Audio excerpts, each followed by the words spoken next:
Graph linear inequalities on Cartesian planes. If we are given linear equations or inequalities with two variables, for example x and y in this case, then you have to write them or draw them on a Cartesian plane.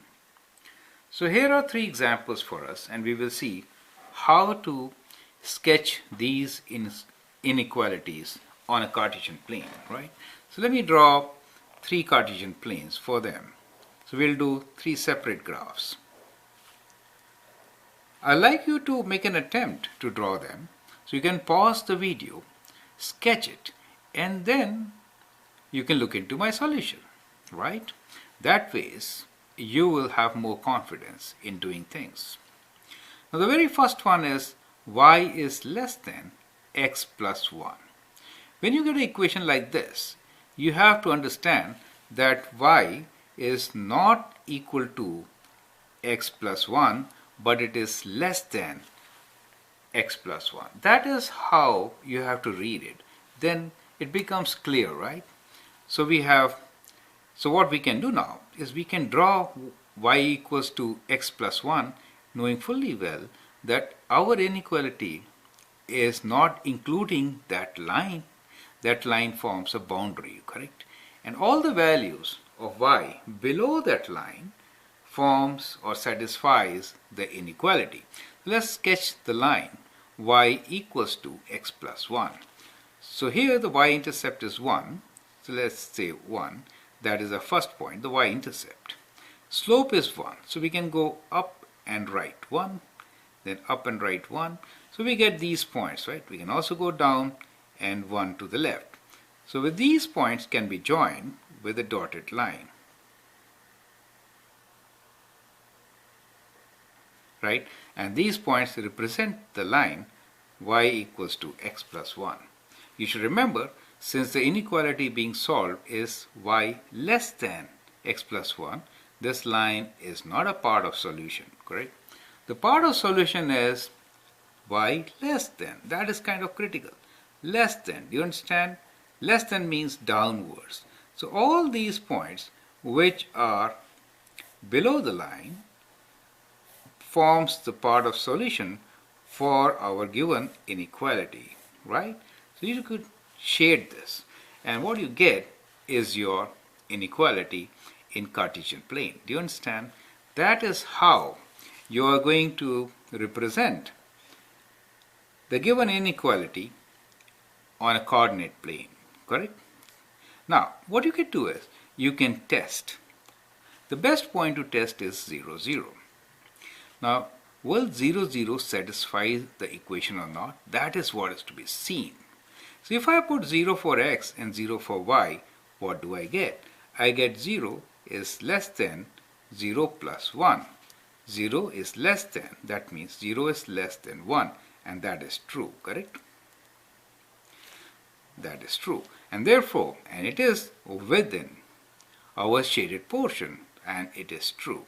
So we are on the right path, and that indicates the correct solution, right? So that is enough to show that our graph is good enough. Let's move on to the second example. Now in the second example, we have y greater than. That means what? That means our arrows will be pointing upwards, right? Upwards from where? Is not equal to. Do you understand? Not equal to means we'll have a dotted line for the line in this case. So above the dotted line, and dotted line represents what? Dotted line will represent y equals to 2x minus 3. So that is the strategy to graph or to represent inequalities on the Cartesian plane. So let's sketch the line y equals to 2x minus 3. Minus 3 means 1, 2, 3. That is our y-intercept. 2x means slope of 2. So we go rise 2, run 1. So that is first point. Rise 2 and run 1. Next point. 3 points are enough to draw a line. So let's connect them with a dotted line, correct? So here is our dotted line. Connected these points, correct? This line represents y equals to 2x minus 3. What do we need? we need y greater than this. Greater means above this. Do you understand now? So that could be shaded above, and that means all these points which are above this dotted line represent our inequality. And that is how we are going to represent inequalities on Cartesian plane. What you can now do is check for origin. Now origin is 0, 0. If I put 0 for x and 0 for y, what do I get?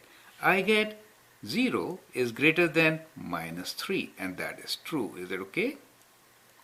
And we see, yes, it is in our solution. So our graph is correct. So that is kind of proof for yourself that it is perfectly fine. So I hope you get and you understand how to represent inequalities on Cartesian plane. The last one for us is y is less than equal to 2 over 3x minus 2. Less than or equal to. That means it includes both. It includes the equation y equals to 2 over 3x minus 2, and also we are looking for y is equals to 2 over 3x minus 2, less than this, both, right? So now in such cases, when equal to is included in the inequalities, this line is included as such, and therefore we'll draw a solid line in this case, right? So we are going to draw this with a solid line, and since it is less than equal to, we have to shade downwards. Do you understand? That means less than and equal to, correct? So let's sketch our line. Minus 2 is the y-intercept, 1, 2, that is minus 2. Slope of 2 over 3, that means going up 2 and right 1, 2, 3. Next point, right? 2 points are good enough. You could always sketch with these 2, but better to get 3 points. So 2 over 3, we could consider both as negative also. So 1, 2 and 1, 2, 3. So that is the next point. And in this case, we have to draw a solid line joining them. So that is the solid line. Assume this point is on the line, correct? And since we want to represent y less than equal to 2 over 3, or this line, we have to shade downwards. Downwards means less than. Do you understand? And equal to is being represented by the solid line. So the graph being shown here is y less than equals to 2 over 3x minus 2. Correct? I hope that makes things absolutely clear. And now we will sketch few inequalities when the equation is not in slope-intercept form. Okay? I hope you understand the process. Try to do the next one yourself and then watch my video for the solution. Thank you and all the best.